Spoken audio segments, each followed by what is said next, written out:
Oke, hari ini kita akan membahas tema tentang pendidikan di era digital ini. Apakah teman-teman di rumah udah siap nih mendengar apa saja yang akan narasumber kita bahas pada hari ini? Oke. Yang mana kita ketahui sekarang ini teknologi sangat canggih ya, kenapa? Yang mana sebelumnya kita hanya belajar lewat buku dan papan tulis, tetapi sekarang ini kita lebih mudah mengakses lewat gadget, yang mana kita bisa mencari materi pembelajaran di mana saja. Ya Kak ya? Benar sekali.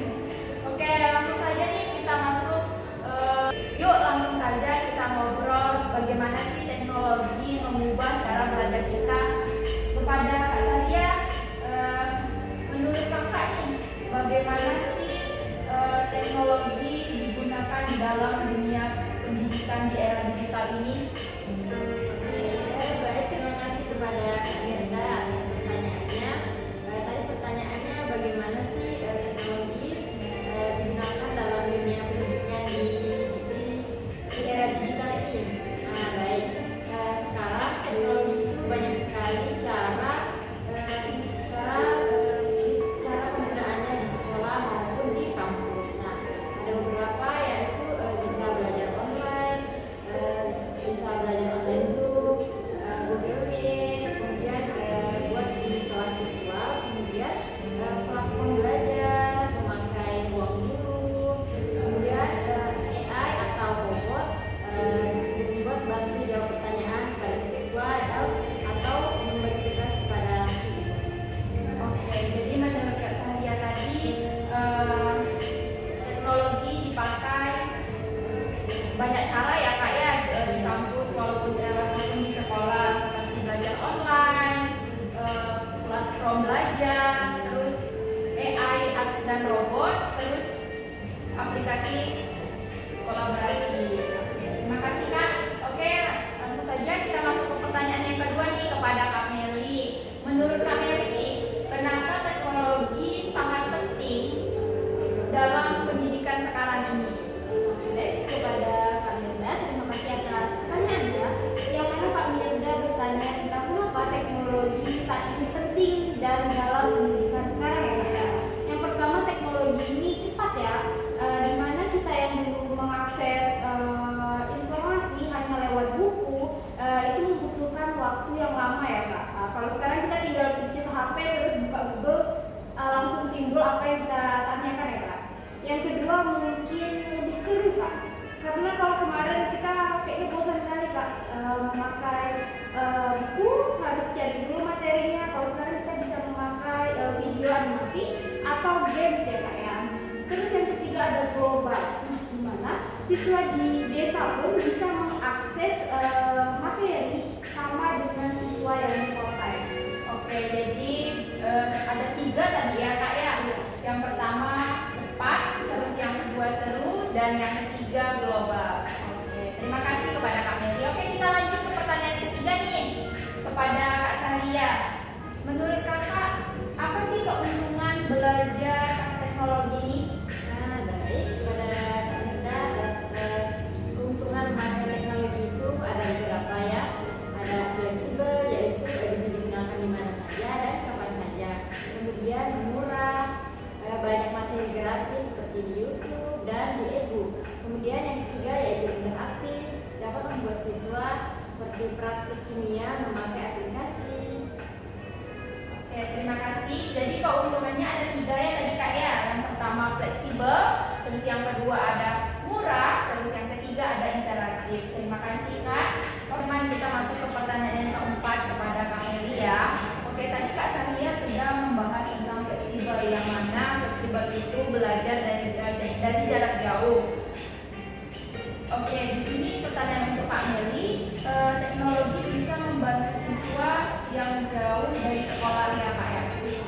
Ya, benar sekali kata Kak Sadia tadi bahwa fleksibel itu adalah belajar di mana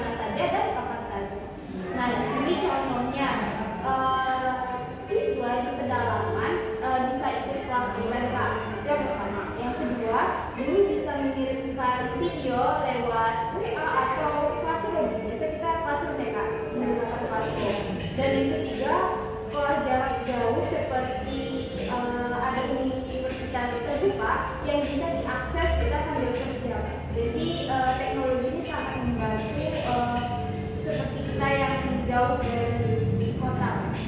Oke, jadi tadi ada 3 contoh ya Kak Meli sebutkan tadi ya. Oke, terima kasih Kak. Oke, kita langsung lanjut nih ke pertanyaan yang kelima kepada Kak Sahria. Apa sih tantangan yang mungkin dihadapi dalam belajar online buat guru dan siswa Kak? Baik, pada kita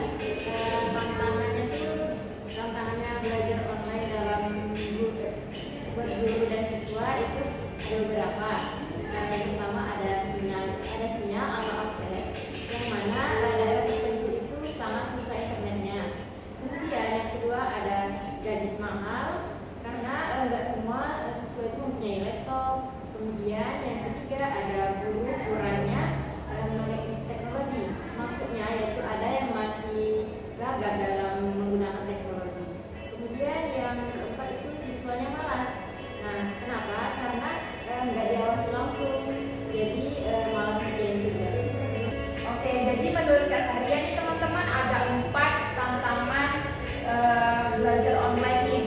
Yang pertama ada sinyal atau akses, terus yang kedua gadget yang mahal, terus yang ketiga guru kurang melek terhadap teknologi, terus yang keempat siswa menjadi malas. Oke, terima kasih ya Kak ya. Oke, kita langsung masuk nih ke pertanyaan yang keenam kepada Kak Meli. Menurut Kak Meli, apa sih solusi biar belajar online ini lebih efektif, Kak?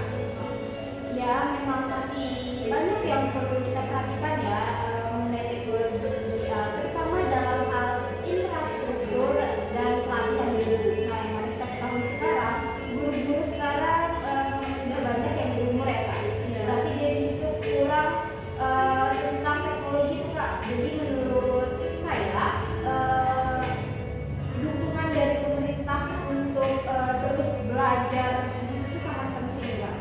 Oke, jadi menurut Kak Meli tadi ada infrastruktur ya, Kak ya, yang pemerintah atau perusahaan perlu pasang internet merata. Tadi Kak Meli juga ada menyatakan bahwa ada guru yang lanjut usia atau berumur yang kurang memahami terhadap teknologi ya Kak ya. Oke. Oke, kita langsung masuk nih ke pertanyaan terakhir teman-teman kepada Kak Meli. Menurut Kak Meli, apakah peran guru bisa digantikan oleh teknologi Kak? Baiklah, di sini pertanyaannya cukup bagus ya Kak. Apakah guru bisa Ya, digantikan betul, dengan Kak. teknologi? Nah, sebenarnya teknologi sangat membantu guru dalam proses pembelajaran, tapi teknologi di sini hanya alat bantu Kak.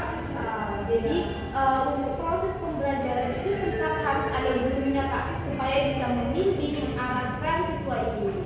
Nah, kalau teknologi di sini hanya alat bantu. Oke, jadi menurut Kak Meli, teknologi itu tidak bisa menggantikan sosok seorang guru, tetapi